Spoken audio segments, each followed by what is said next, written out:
Bueno, ahora tenemos un desafío especial para este tiempo que estamos todavía de cuarentena en Argentina. Vamos a encarar un breve estudio en el Evangelio según el apóstol Juan. Y lo primero que quiero hacer es mostrarles tres autores seculares que hablan del Señor Jesucristo en el primer y segundo siglo, y luego motivarlos a tratar de tener una idea global de los cuatro evangelios, antes de empezar directamente con Juan, y además desafiarlos a que mientras van leyendo Juan vayan haciendo algunas tareas. Así que en estos 15 slides o 15 diapositivas vamos a mirar este tema. Flavio Josefo nos dice la historia que nació allí por el año 37 después del Señor Jesucristo y muere en el año 100, pero él escribe algunos libros, entre ellos uno que se llama Antigüedades Judaicas, y se calcula entre el año 93 y 94. Y él dijo así, o dejó escrito así: existió en este tiempo Jesús, hombre sabio, si cabe llamarle hombre, ya que hacía cosas extraordinarias y era maestro de hombres que acogen con placer la verdad. Atrajo así a muchos judíos y también a muchos griegos. Era el Mesías. Miren la frase, ¿no? Era el Mesías. Habiéndole castigado Pilatos, ahí está con ese, no va con ese, con la cruz, por denuncia de los varones notables entre nosotros, porque él era fariseo también. Sin embargo, no desistieron aquellos que le habían amado desde el principio. Se les apareció al tercer día de nuevo vivo, según había dicho de antiguo los divinos profetas acerca de él, esta y otras 1000 cosas admirables. Todavía hoy, casi 93-94, no ha decaído la tribu de los que a partir de él son llamados cristianos. Así que acá tenemos un autor que nos habla del Señor Jesucristo, en el primer siglo. Hay otros autores, por ejemplo, Tácito, un historiador en un material llamado Los Anales, redactado entre el 115 y 120 después de Cristo, hace una explícita mención de Cristo, entre paréntesis la frase citada es: ajusticiado por obra del procurador Poncio Pilato bajo el imperio de Tiberio. Y Suetonio, cuando escribe un libro llamado La vida de Claudio el emperador, que fue escrita en el año 121, narra la expulsión de los judíos de Roma, ya que bajo la instigación de un cierto Christus provocaban frecuentes tumultos. Y ya entre el año 111 y el 113, Plinio el Joven, desde Bitinia, refiere a Trajano, que un gran número de personas solía reunirse un día establecido, evidentemente era el primer día de la semana, el domingo, antes del alba, para cantar alternamente un himno a Cristo como a un Dios. Así que antes de ver una pequeña comparación de los cuatro evangelios, les quería mostrar que la historia secular habla del Señor Jesucristo, de personas que estuvieron allí no más de 100 años después de su muerte, sepultura y resurrección. Así que cuando vamos a la Biblia, tenemos que pensar cuál era la idea de estos cuatro evangelios. Y por eso les hice algunos cuadros, pero además va a haber unos desafíos para estudiar ustedes. En esta diapositiva, la número 5, quiero mostrarles que al comparar los cuatro evangelios, tenemos que tener presente algunas cosas que sabemos y otras que no están tan claras. Las que sabemos es que Mateo presenta a Cristo como rey, pero no nos hemos puesto de acuerdo en decir a quién estaba escrito. Y la mayoría dice está escrito a judíos porque cita el Antiguo Testamento, pero ¿estaba escrito a judíos o a cristianos judíos? Así que ese es un punto importante tener en cuenta. Fue escrito a cristianos judíos. Con respecto a Marcos, que presenta a Cristo como siervo perfecto, está escrito a cristianos romanos. No querían evangelizar a inconversos. ¿Saben por qué? Porque no hay plan de salvación de la gracia en ellos. Esto tiene que estar clarísimo cuando ustedes estudian la Biblia. No hay plan de salvación bajo la gracia en ninguno de los sinópticos. Sinópticos se llaman Mateo, Marcos y Lucas, cosa que no va a pasar tanto con Juan. Lucas va a presentar a Cristo como el hombre perfecto, para cristianos griegos, no para inconversos griegos. Y Juan presenta a Cristo como Dios encarnado y está dirigido directamente a la iglesia. Él no tiene ningún problema, habla de los cristianos, sean romanos, judíos o griegos. ¿Está bien? Romanos y griegos son los gentiles y judíos son aquellos que descendían de Abraham. Así que ponemos iglesia porque ese es el objetivo de Juan. Después están las fechas, cerca del 60 al 65 se calcula que escribe Mateo. Recuerden que jamás escribió en hebreo.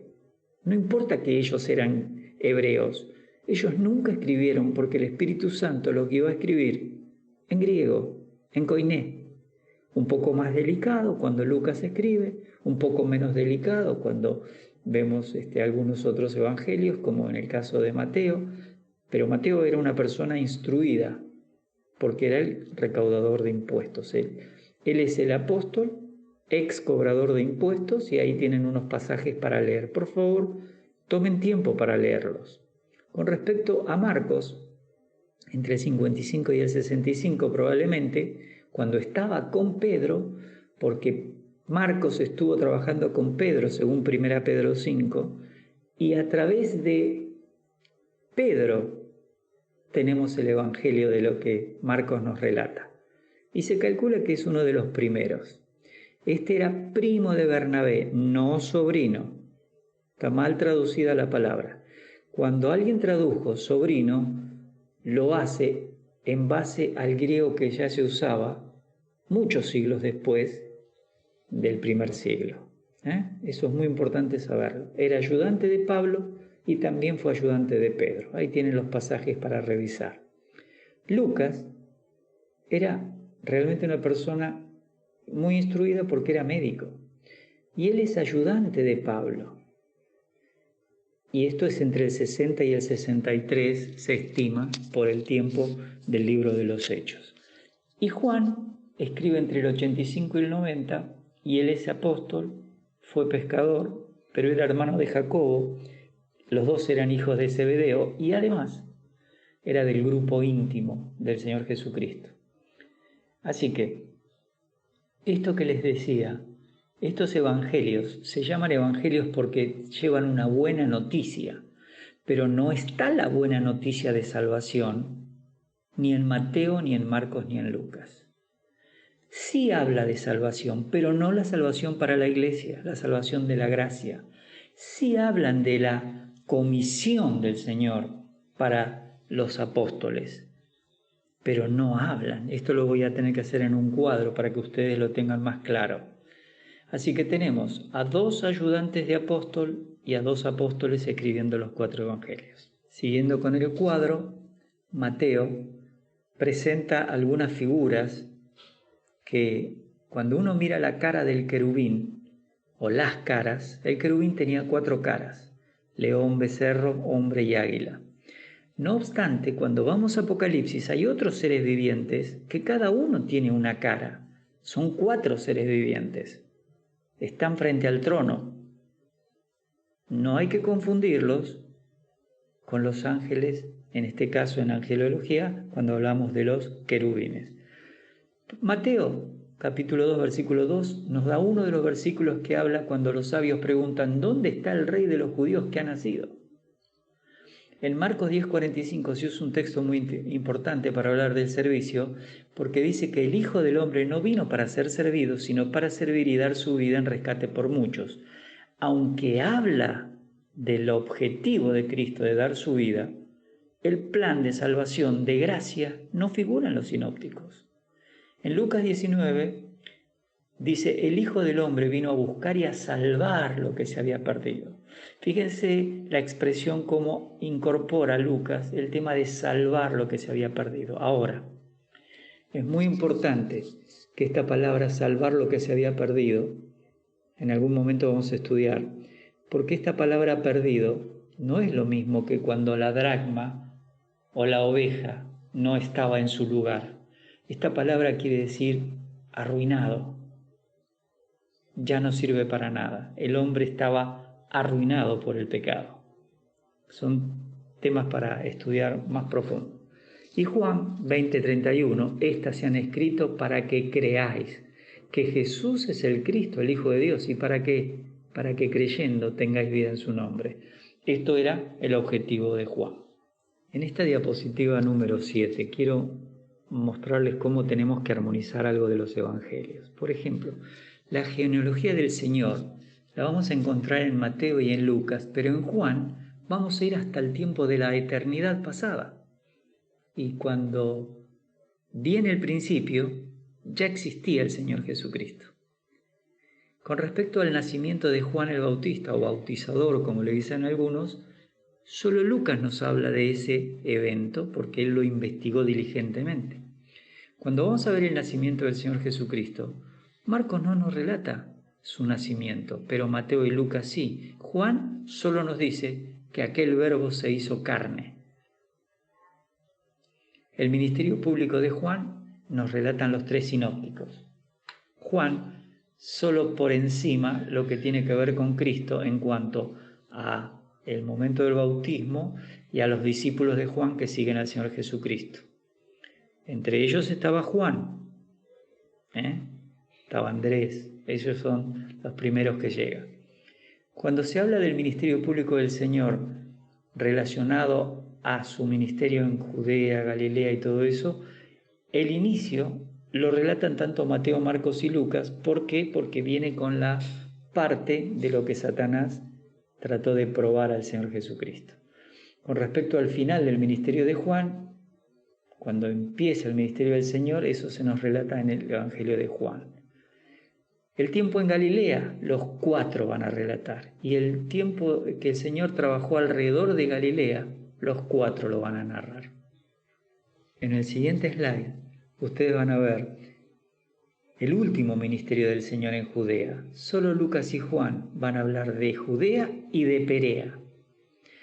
Cuando se presenta el rey y el conflicto con los gentiles, los cuatro lo van a hablar. Luego los judíos, los cuatro hablan de eso. Las profecías futuras de su muerte no las relata Juan, las relata Mateo, Marcos y Lucas. Juan solo nos va a dar el sermón íntimo en el aposento alto. La pasión y muerte del Señor relatan los cuatro, y la resurrección y ascensión del Señor lo relatan los cuatro. Ahora, necesitamos, armonizando los evangelios, ver los milagros que se narran en Juan. Los cuatro evangelios tienen 37 milagros, pero el agua en vino en Caná, el principio de señales, solo Juan lo tiene en el capítulo 2. En el capítulo 4 se cura el hijo del oficial del rey y el Señor le dice que vuelva a su casa, que ya está sano. Solo lo tiene Juan. La curación del paralítico del estanque en Betesda solo lo tiene Juan 5. Cuando se habla de dos milagros especiales sobre la alimentación de los 5.000 y el acercamiento del Señor caminando sobre el mar, a los 5.000 lo encontramos en los cuatro evangelios. Pero el Señor caminando sobre el mar, solo Mateo, Marcos y Juan. No me pregunten la razón, simplemente para Lucas eso no fue importante. El Espíritu Santo lo guió a escribir otros temas importantes. Con respecto a la curación del ciego de nacimiento, únicamente en Juan 9, la resurrección de Lázaro no se relata en los otros evangelios, como está en Juan 11, y la segunda gran pesca, donde Pedro está involucrado, está en Juan 21. Así que esto es una pequeña armonización de los evangelios, como para que ustedes vean estos 7 milagros que encontramos en el Evangelio de Juan, de qué manera inciden, yo puse 7, pero son 8, de qué manera inciden en este ministerio del Señor. Necesitamos tener un bosquejo simple de Juan. Hay muchos y muy complejos y muy completos, pero yo quiero que ustedes anoten en sus Biblias algo siempre simple, algo que pueden, cuando abren el Evangelio de Juan o cualquier libro, un pequeño bosquejo por lo menos, para que si van a leer tal o cual capítulo sepan dónde están ubicados. Aquí hay 5 puntos importantes que son, primero el prólogo, capítulo 1, del 1 al 18, donde nos va a presentar Juan desde la eternidad cómo la deidad se encarna y viene a dar vida eterna, cosa que va a repetir en el capítulo 20, 30 y 31. Y luego, del 1:19 al final del capítulo 6, la presentación del Mesías y Salvador. Jesús es el Cristo, dice Juan 20, 31, y es el Salvador, porque por eso tienen vida eterna en su nombre. Del 7 al 12, estos 5 capítulos presentan la persecución y la condenación que tiene este Mesías, este Salvador, por mano de los judíos. En el punto 4 del capítulo 13 al 20 vamos a ver el tema de la pasión, es decir, el camino de sufrimiento del Señor, incluyendo el sermón a los discípulos del aposento alto, su muerte, su sepultura, su resurrección y, por supuesto, este Mesías y Salvador va a volver a encontrarse con sus discípulos para enviarlos. El epílogo, las apariciones finales del Señor en el capítulo 21. También es importante que tengan un bosquejo muy simple con respecto a quién es el autor. Obvio, el apóstol Juan era hermano de Jacobo, eran hijos de Zebedeo y fueron llamados por el Señor a ser apóstoles. Ahí tienen algunos versículos que quiero que los lean, no les voy a tomar mucho tiempo en eso, pero ahí van a ver que siempre está Juan como una persona importante, muy conocido entre los sacerdotes. La fecha, como dijimos antes, entre el año 85 y 90, y los receptores, esto es muy importante, son iglesias, principalmente, probablemente fue a la de Éfeso. Eso dice Eusebio en un libro que se llama La Historia Eclesiástica. Pero también sabemos que Juan había estado trabajando en las iglesias de Asia Menor, que las encontramos en Apocalipsis 2 y 3. Pero recuerden, está dirigido a creyentes. Los libros de la Biblia no están dirigidos a inconversos. El propósito de Juan, como lo dijimos en Juan 20, 30 y 31, es: hizo además Jesús muchas otras señales en presencia de sus discípulos, las cuales no están escritas en este libro, es decir, en lo que Juan escribió.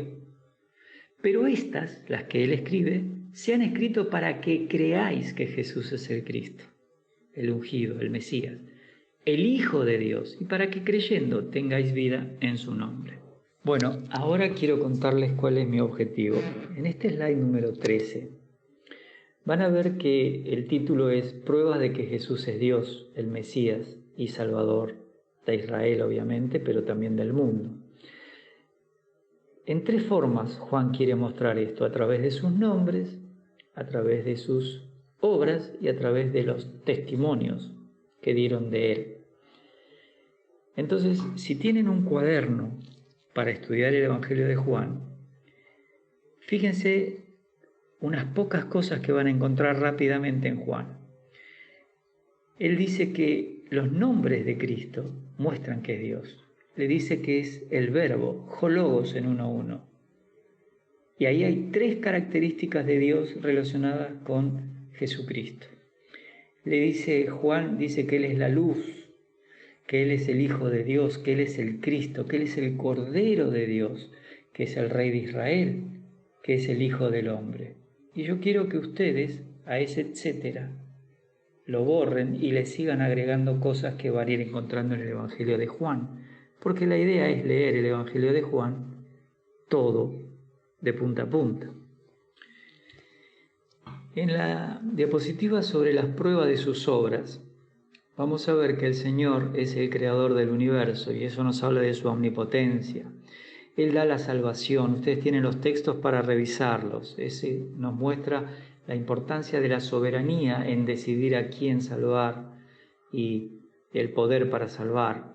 Con respecto a que Él revela al Padre, porque es lo que nos enseña Juan 1:18, pero Hebreos 1:1 y 2 dice que Él es la imagen exacta de su sustancia. Él muestra la deidad porque Él es Dios, aun cuando obtuvo un cuerpo humano. Nunca dejó de ser Dios. También en Juan 7, hablando con los fariseos, les habla de que Él podía dar el Espíritu Santo, pero eso tiene que obligarnos a pensar que Él es coigual con el Espíritu Santo, porque la Trinidad no acepta órdenes de ninguno que esté por debajo de ellos.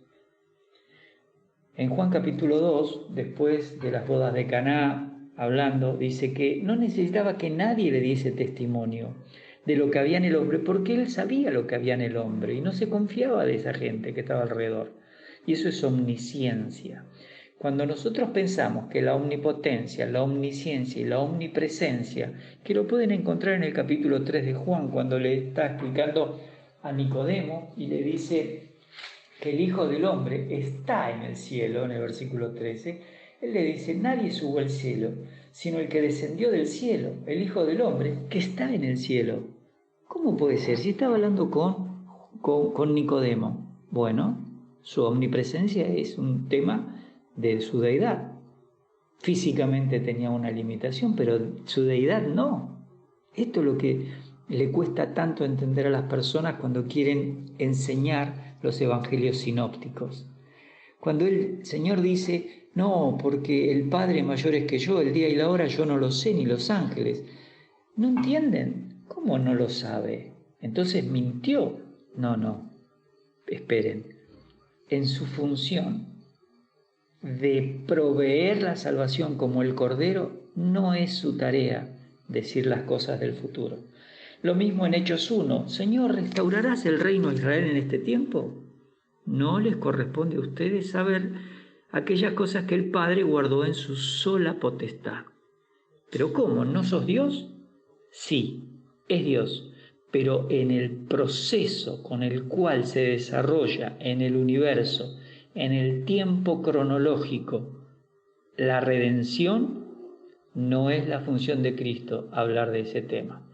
Y es muy común que se contestara en esa época de esa manera. Por eso nosotros, como estamos 2000 años como mínimo del Señor Jesucristo casi, no tenemos forma de entender algunas expresiones. Pilato le dice, ¿eres tú rey? Y la respuesta es, tú dices que lo soy. No le dice, no, yo lo soy. Pero porque no era la costumbre de la época.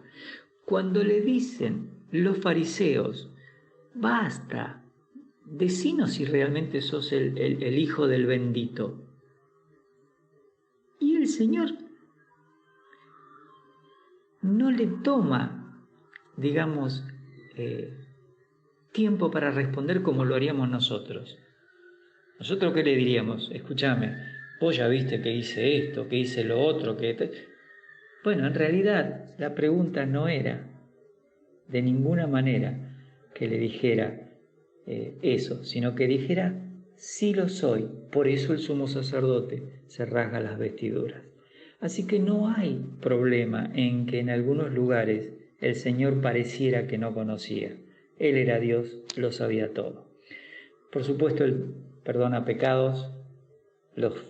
En Marcos 1, los fariseos se enojaron porque Él perdonó a la persona que estaba paralítica, y sin embargo Él les dice en Juan 7, ¿quién de vosotros me redarguye de pecado? Es decir, me demuestra que yo tengo pecado. A la gente le perdona los pecados, pero Él habla de no tener pecado. Recuerden que 1 Juan 1 nos marca la diferencia entre pecados y pecado. Pecados son los actos, pecado es la naturaleza pecaminosa. Y por supuesto, bueno, hablando con Natanael le dice que iba a ver el cielo abierto, y por supuesto el Señor es justamente el camino, la verdad y la vida. Nadie viene al Padre sino por mí. Estas son algunas ideas, ustedes tienen que añadir más. Finalmente, las pruebas de los testimonios. Juan el Bautista habla de que este es el Cordero de Dios que quita el pecado del mundo, y la segunda vez que lo ve y dice, he aquí el Cordero de Dios, se va Juan, se va Andrés detrás del Señor Jesucristo y se transforman en sus discípulos. El apóstol Juan mismo habla de esto. Él varias veces va a decir, vimos su gloria, gloria como del unigénito del Padre, lleno de gracia y de verdad. Los profetas del Antiguo Testamento hablan de él. En el capítulo 1 ustedes van a ver estos temas ya profetizados. El Espíritu Santo da testimonio porque en su bautismo está allí. Por eso Juan dice, sobre quien viere descender el Espíritu, este es el Mesías. Andrés habla del Señor Jesucristo como Dios, Felipe, Natanael. En el capítulo 5 el Padre y las obras del Padre dan testimonio de él. Y por supuesto en Juan 5:39, las Escrituras. Ellas dan testimonio de mí. A ustedes, le dice a los fariseos, les parece que en ellas tienen vida eterna, pero ellas dan testimonio de mí. ¿Por qué les dijo eso? Porque precisamente el punto en donde los fariseos se escudaban eran las Escrituras, pero usaban las Escrituras casi nada. Ellos habían vuelto de Babilonia con un montón de conceptos, mezclando todo esto que habían escrito al punto que era una reinterpretación de las Escrituras. El día de reposo no podés caminar más de 1080 metros, por lo tanto si caminás más, sos un pecador, no podés estar en el templo. Si no te lavás las manos cuando salís y volvés, no podés estar en el templo. Sos un pecador, un publicano. O sea, habían colocado tantas reglas que ustedes pueden ver a los judíos del día de hoy, que las siguen llevando, y a los cristianos, entre comillas, que son judaizantes, que dicen que creen en Jesucristo como el Mesías, pero si ustedes examinan bien, sus prácticas son las mismas prácticas del judaísmo como religión. No sabemos por qué no quieren formar parte de la iglesia, pero sí nos damos cuenta que no pueden hablar de la salvación por gracia. Y muchos de ellos lo que más hacen es motivar a los cristianos a que guarden las normas judaicas. Y eso es muy complejo. Así que el etcétera ese, ustedes tienen que sacarlo y seguir agregando cosas. Como resumen, este domingo de mayo, el anteúltimo, tenemos que plantearnos de seguir orando por las autoridades para que vivamos quieta y reposadamente. Tenemos que seguir orando por los hermanos que están pasando necesidades y persecuciones. Les cuento simplemente de algunos hermanos en Venezuela que prácticamente no pueden ir a trabajar si tenían coche porque ya no tienen manera de cargar combustible. De 0,00 no sé cuánto de dólar, el litro ahora está entre 2 y 4 dólares. Y esto va a repercutir en algunos hermanos allí. Entonces podemos orar también por ellos, por otros hermanos que ustedes saben que pueden estar padeciendo también persecución o necesidad. Y ojalá que el Señor también permita que se levante un poco todo este tema exagerado, diría alguno, otro diría que está bien, pero lo cierto es que no solo no podemos congregarnos, sino que no podemos salir. Y algunos creen que es muy peligroso el coronavirus. Sin embargo, los datos dicen que solo el 80% de todos los que se infectan no tienen prácticamente ningún síntoma ni ninguna patología notoria. Y por supuesto cuidamos a los mayores, pero a veces surgen noticias que nos llevan a pensar qué está pasando. Y por allí aparece el benefactor Bill Gates proponiendo las vacunas para vender a 7.500 millones de ciudadanos en el mundo.